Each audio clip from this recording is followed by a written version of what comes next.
Marvel cinematic universe के recent shows और movies देखने के बाद से तो मानो मेरे एमसीयू को लेकर जो एक्साइटमेंट्स थे वो सारे खत्म हो गए।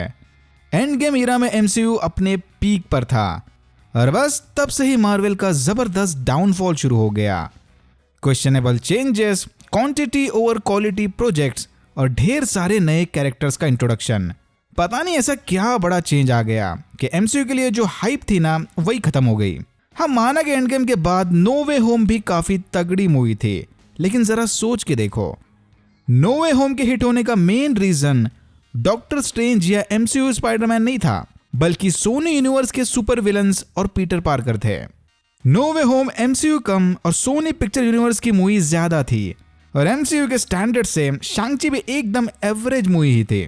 Guardians of the Galaxy volume 3 के ट्रेलर को देखने के बाद भी मेरा रिएक्शन कुछ ऐसा ही था, क्योंकि भाई होप्स ही खत्म हो गया था। 2 हफ्ते तक तो याद भी नहीं था कि इस फ्राइडे मूवी रिलीज होने वाली है, लेकिन फिर अचानक से इस मूवी को लेकर जबरदस्त पॉजिटिव रिव्यूज आने लगे और धीरे धीरे थोड़ा इंटरेस्ट भी बढ़ने लगा। जेम्स गन का ट्रैक रिकॉर्ड डीसीयू के बुरे टाइम में अच्छी मूवीज बनाने का है। अगर कोई एमसीयू को डाउनफॉल से ऊपर ला सकता है तो वो जेम्स गन ही है। और बस यही सोच के पॉजिटिव एटीट्यूड के साथ चला गया मूवी देखने, और भाई क्या कहने, he did it. Guardians of the Galaxy volume 3 का रिव्यू करने से पहले इस मूवी को भी बाकी एमसीयू मूवीज की तरह जज करना होगा, यानी 6 बड़े पॉइंट्स को ध्यान में रखते हुए। Story, character arcs, emotional moments, funny moments, action scenes और finally VFX quality. Surprisingly opening scene से लेकर पोस्ट क्रेडिट सीन तक वॉल्यूम 3 की स्टोरी कमाल की है। हम माना कि कोई वर्ल्ड एंडिंग या यूनिवर्स एंडिंग लेवल का थ्रेट नहीं था, बट जेम्स गन इस मूवी के साथ guardians of the Galaxy franchise को फेयरवेल देना चाह रहे थे, और क्या कमाल का फेयरवेल दिया है। इस थर्ड मूवी की वजह से guardians of the Galaxy series भी मेरे वन ऑफ द बेस्ट ट्रायलॉजीज की लिस्ट में शामिल हो गई। इतने सारे पुराने और बिलव्ड कैरेक्टर्स होने के बावजूद भी सबको बराबर स्क्रीन टाइम देकर उनके कैरेक्टर आर्क्स को पूरा करना, यह काफी मुश्किल काम है। जेम्स गन डायरेक्टर होने के साथ साथ इस मूवी के राइटर भी हैं। पूरे दिल से फेयरवेल दिया है भाई, और कैरेक्टर्स के बीच के इमोशनल मोमेंट्स जरा भी फोर्स नहीं लगते।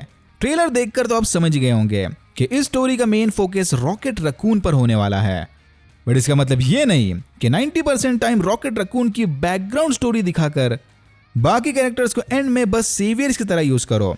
एक एक कैरेक्टर स्टोरी के साथ एकदम परफेक्टली कनेक्टेड है। ना ही इमोशनल सीन्स फोर्स लगते हैं और ना ही फनी सीन्स। नमक और शक्कर एकदम स्वाद अनुसार।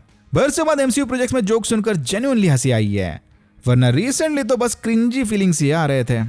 जेम्स गन ने ऑलरेडी अपने डार्क और ड्राई ह्यूमर का एग्जांपल पीस मेकर सीरीज में दे दिया था, बस उसी का एक मिनी वर्जन हमें इस मूवी में भी देखने मिला। ऑनेस्टली कुछ डार्क जोक्स और सीन्स को देखकर तो मैं वाकई में थोड़ा सरप्राइज हो गया था कि ये एमसीयू मूवी है ना, वरना कैंसल कल्चर के चलते तो सब कुछ इतना टोन डाउन हो गया है कि डायरेक्टर्स ने रिस्क लेना ही छोड़ दिया। तो स्टोरी अच्छी है, इमोशनल और कॉमेडिक सीन्स अच्छे हैं। अब बात करते हैं वीएफएक्स और एक्शन सीन्स की। हाल ही में एमसीयू पुअर क्वालिटी के वीएफएक्स सीन्स के लिए काफी बदनाम है, बट अगर इतने कम टाइम में इतने ज्यादा शोज और मूवीज निकालोगे तो बेचारे वीएफएक्स आर्टिस्ट क्या करेंगे। बेसिक क्वांटिटी ओवर क्वालिटी वाला कंसेप्ट। बट अच्छी खबर यह है कि इस मूवी के एक्शन सीन्स और वीएफएक्स एकदम A+ क्लास के हैं। सिर्फ लास्ट फाइट वाले टीम अप सीन्स को देखने ही शायद मैं ये मूवी 2-3 बार देख लूं। Guardians of the Galaxy series का म्यूजिक तो कमाल का होता ही है, साथ ही साथ उसमें तगड़ा वीएफएक्स और एक्शन सीक्वेंसेस ऐड कर दो और आपके पास एक सुपर हिट मूवी बनाने की परफेक्ट रेसिपी बन जाएगी।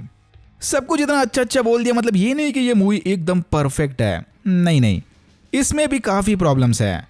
लेकिन बरसों बाद एक अच्छी एमसीयू मूवी देखने के बाद उन पॉइंट्स को थोड़ा इग्नोर कर सकते हो, पर्सनली एंजॉय करने, बट रिव्यू में बायस्ड होकर इग्नोर नहीं कर सकते। तो इस मूवी के 2 बड़े नेगेटिव पॉइंट्स हैं, इसका विलन और एडम वॉरलॉक का कैरेक्टर। ये एक स्पॉइलर फ्री रिव्यू होने की वजह से उसके हम ज्यादा डिटेल में नहीं जा सकते। बस इतना समझ लो कि इस मूवी में विलन बस नाम के लिए है और एडम वॉरलॉक का कैरेक्टर निहायत ही बुरी तरह से अंडर यूटिलाइज्ड है। एमसीयू हिस्ट्री में सबसे पुअर कैरेक्टर इंट्रोडक्शन। नहीं, वो तो हल्क का बेटा है, ये एटलीस्ट सेकंड नंबर पर तो है ही। देख के साफ जाहिर हो रहा था कि जेम्स गन को एडम वॉरलॉक के कैरेक्टर में जरा भी इंटरेस्ट नहीं था।